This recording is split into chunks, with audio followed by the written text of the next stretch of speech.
Good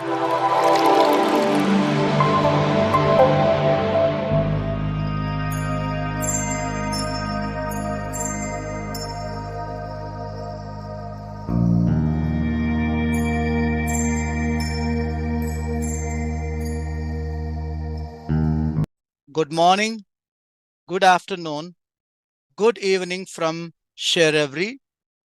Hearty welcome for the session number 492. This is my interesting concept being as a teacher to learn many tools and techniques for effective teaching. Welcome audience as well as the panel members for today's session.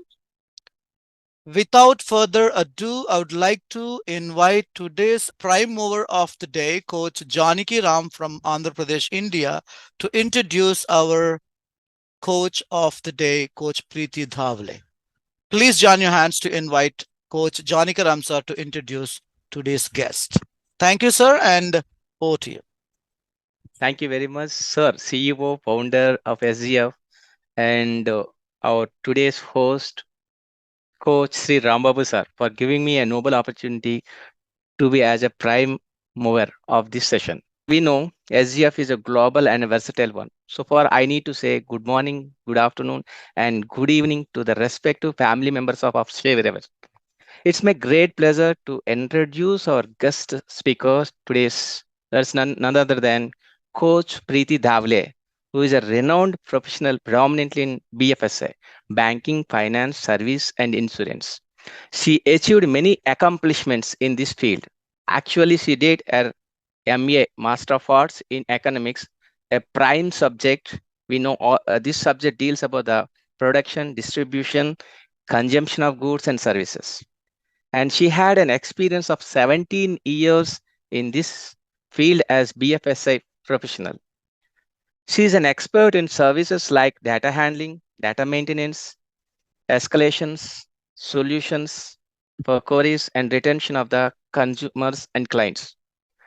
She also worked with emphasis an EDS company to provide services to Fortune 500 companies. She also worked with Ace brokerage clients in US.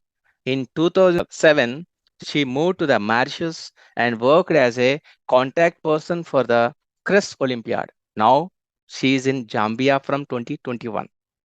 Right now, she is with us with a topic called effective instructional coaching techniques to share every knowledge she has on this platform, sharEvery. Let's all welcome guest speaker Preeti Dhavle to enrich us with the knowledge what you have. Let's welcome her. Thank you.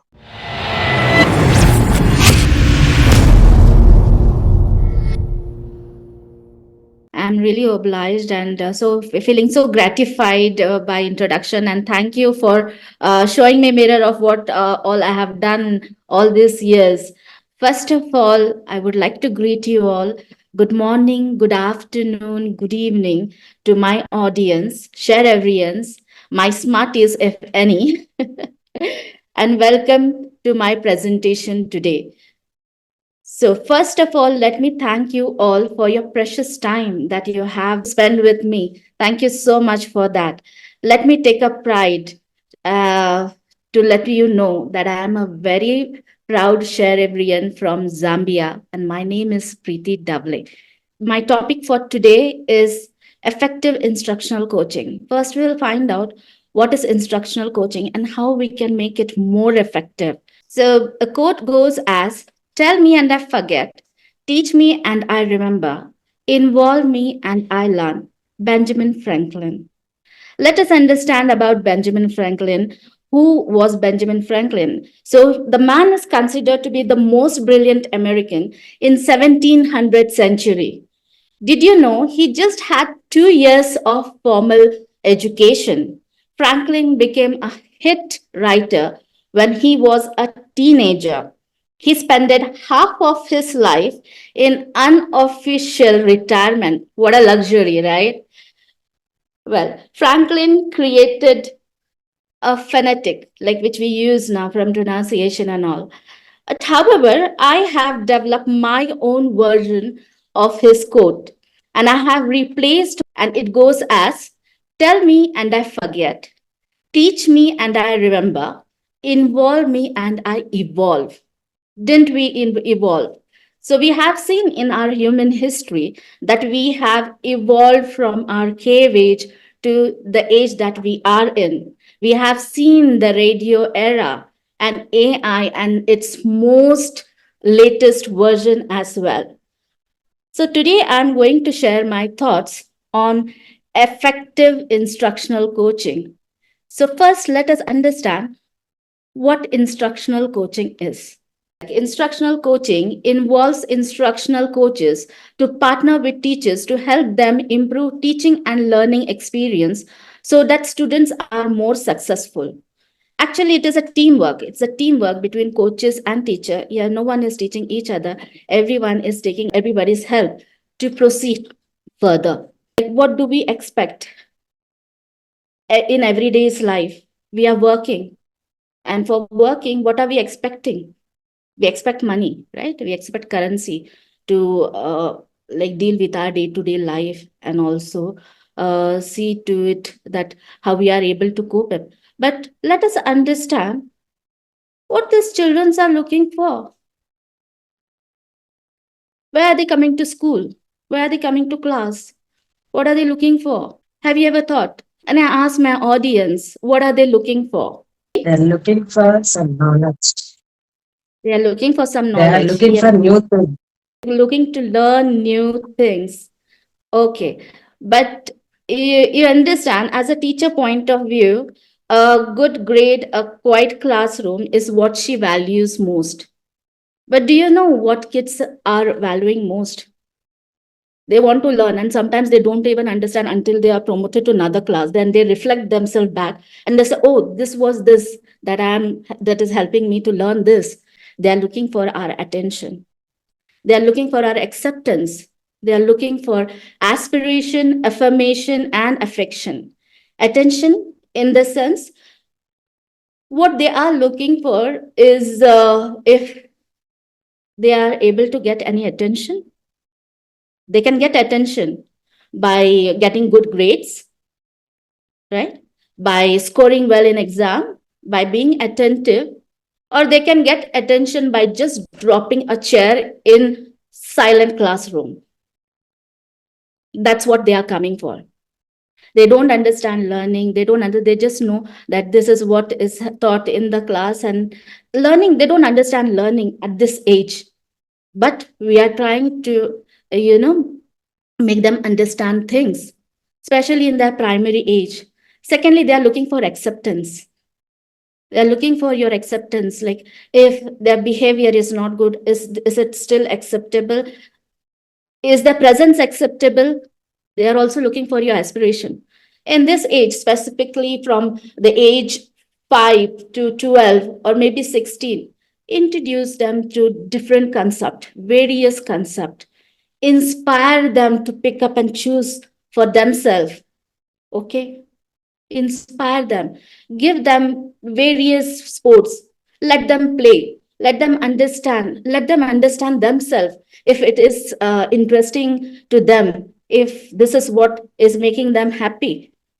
Aspire them, like introduce them to different personalities, maybe to different scientists and their work. Maybe they will inspire and get themselves motivated to do something in that field.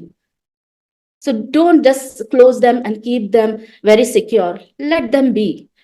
Secondly, they are looking for our affirmation if they are doing good. Even if they are not doing good, we should look to it how we are going to encourage them and tell them how they can do better. So the affirmation are never negative sentences. They are always positive. Like, you can do that. You are fantastic. You are awesome. You are so clever. You're so smart. You're so talented. These are the affirmation they're looking for us. They are just not having courage enough to believe in themselves. Secondly, they are looking for affection above all. Affection from teachers, from coaches, from their family, and the grown up around them. At this age, I would like to let you know that it is responsibility of every adult to be around them accordingly. If they are not surrounded by responsible adult, they may get lost or they may have struggle in their life. They may achieve something. I'm asking them, like, if money more or something which is not favorable for them or good for them, give them reasonings. Give them that there is a consequences. If you do this or if you get this, this is going to happen, then you'll miss on this. Give them reasoning and they will understand. While you give them reasoning, try to be very patient with them. So here comes the role of our coach, instructional coach. So here she has or he has to collaborate with the teacher. The teachers are so busy this day. They have n number of work to do. You don't know how it is possible for them to reflect themselves. Understand one thing. Instead of me understanding myself as a teacher, if someone else tell me, "Hey, Preeti, you did this, but you missed out on this. You can do this thing better by applying this method." So probably like she gives me the reflection of my own work. And that's how I can enhance it by improving on that. So it is a collaboration which will help them develop. It's a collaboration between coaches, teachers, and students. Secondly, communication. Don't think that communication is just how you speak, how well you pronounce. It is also your listening skills. For effective instructional coaching, you first have to listen to your teachers. You have to understand their area of concerns. You have to understand the area of concerns of students and give them action plan or give them improvement plan or give them another plan and see what is required for them. Critical thinking. Critical thinking is something which will solve the problem of classroom, which will solve the teacher's problem, unavailability of sources, maybe extra learning and grooming for teacher herself or for students. So this is what is going to solve the problem. Secondly, creativity. Creativity goes a long way. Not every child is academically perfect, right? Some are excellent in their creativity, and we have to understand what is their child area of interest. What is the child good at in? If he is not able to understand maths or tables, make him or her to create something with the tables, maybe a colored table, like on a color paper, or doing with sketch pens or something which is more creative. Maybe they visualize and understand. Secondly, if they are being lazy with the maths, ask at home if it is possible to play soft music while he or she is practicing. This will help them to develop great mathematical skills. And creativity goes long way. Don't underestimate him. And above all, care. See how you can care about them. Understand their little issue. Try to solve their minor issues. And this will help in a long way. Let me tell you one thing. Have you ever seen a flowering plant? What does it need? Do we have any smarties saying what does a Ma'am, plant? Oh, yes. water or manure, Yes. Water, manure, soil, sunlight. sunlight, nourishing, and pruning at times. We need to prune them. I'm not saying to punish them. We need to understand if they are getting distracted and to remove those distractions. Right? So that is also very required for their growth. This is how they are going to grow.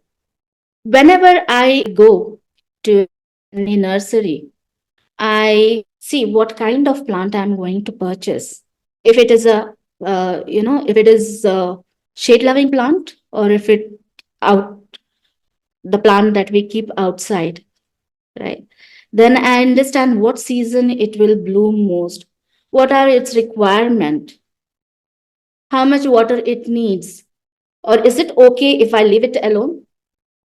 For house plant, we require to nourish them every time. It does not require much of sunlight, but it needs utmost care.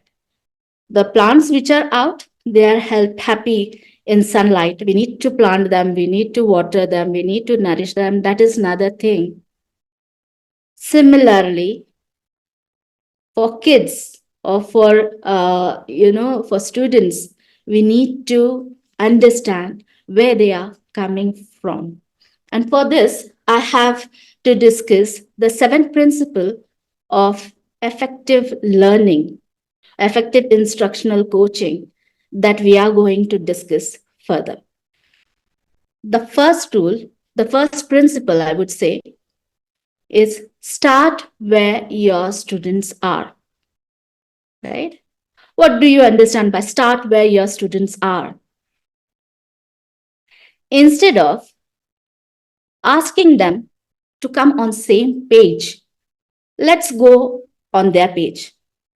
Let it be a child-centric or a student-centric classroom than being a coach-centric or teacher-centric.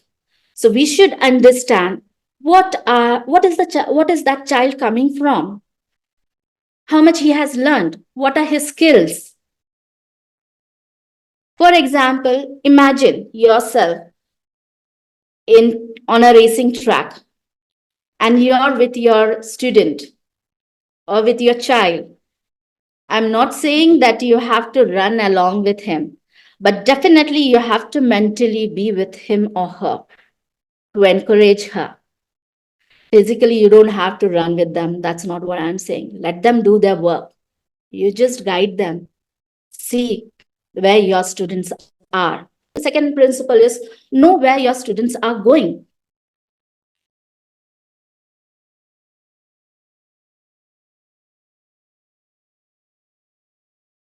Okay. Understand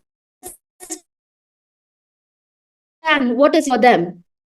Maybe 100% marks in mathematics. So decide, tell them as a team, like this is your vision. Understand their skills. Do they need to relearn something? Do they need to revise something? Do they need their tables? Or do they need the spellings or phonetics? Okay, for reading. Okay, understand. If there is something missing, understand what they need. Do they need to, relearn something? Secondly, understand their academics. Have they missed anything in their class?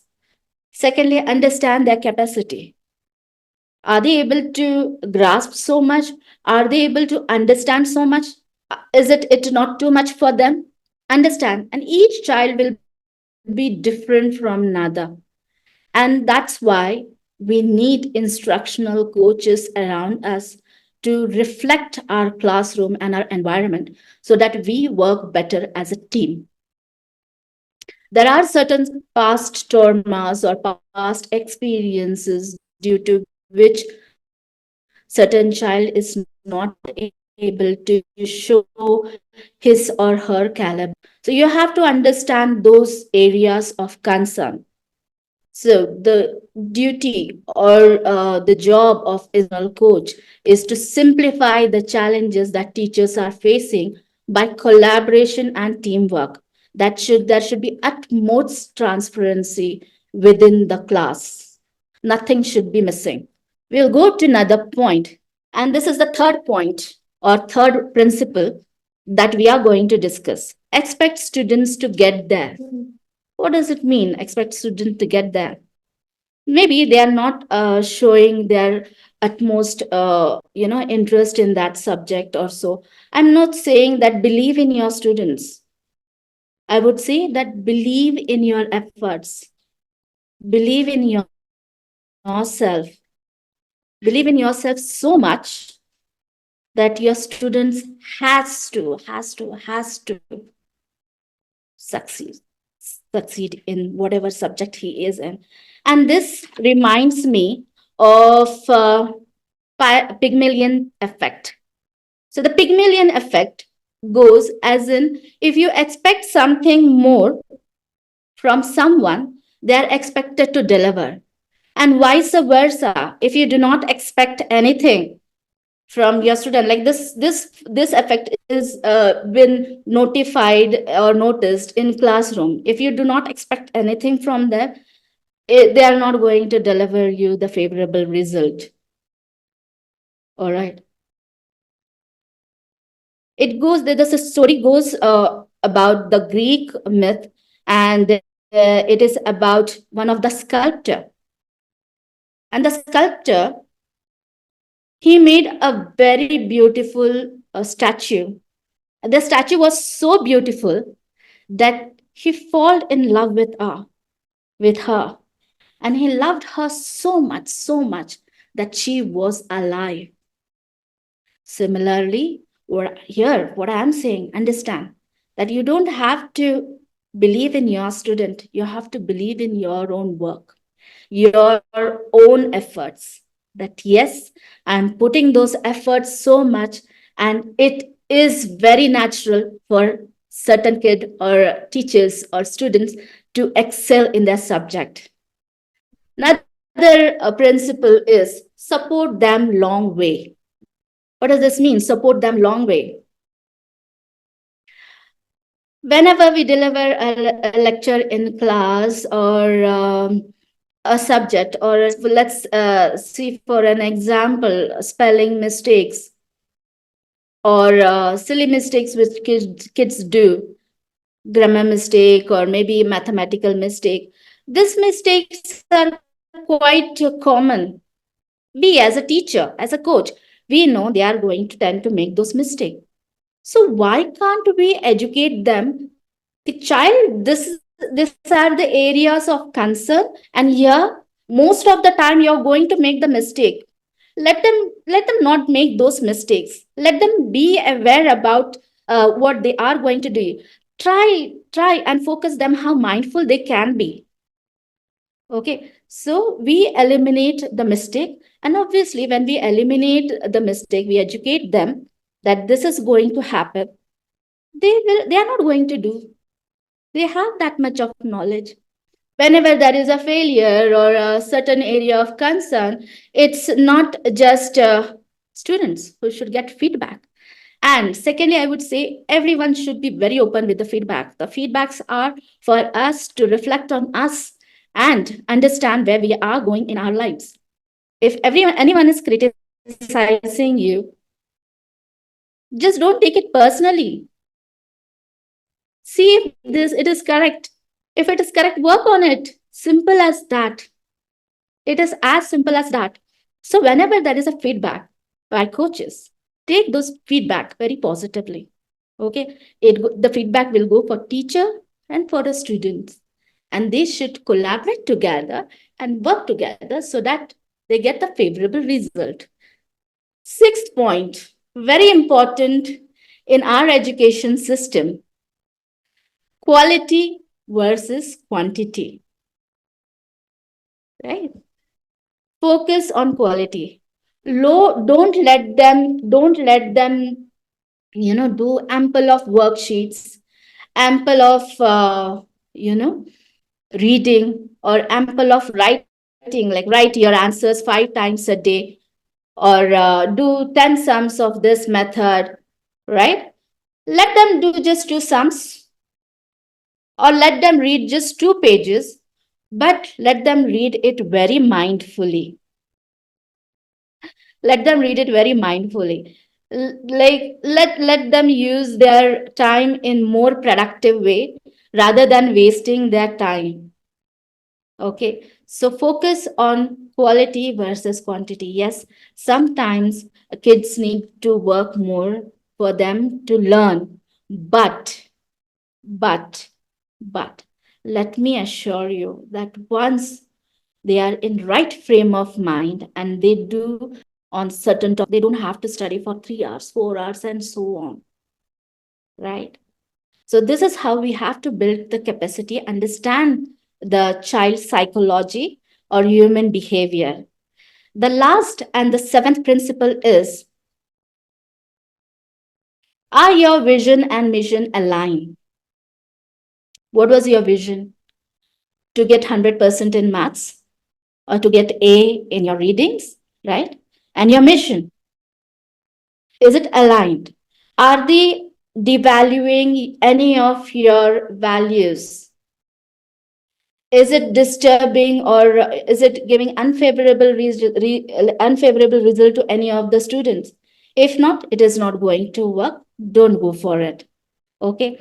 If your vision is shifting, like if it is shifting to another level and mission is same, go for it. But any of this, your vision, mission, and your values, if they are not aligned with each, causing distress, or if it is, something which is above rule, like you're breaking some kind of rule, don't go for it. Or human values, don't go for it. With this, I thank you all for your precious time, and we are end of my session today. Thank you very much.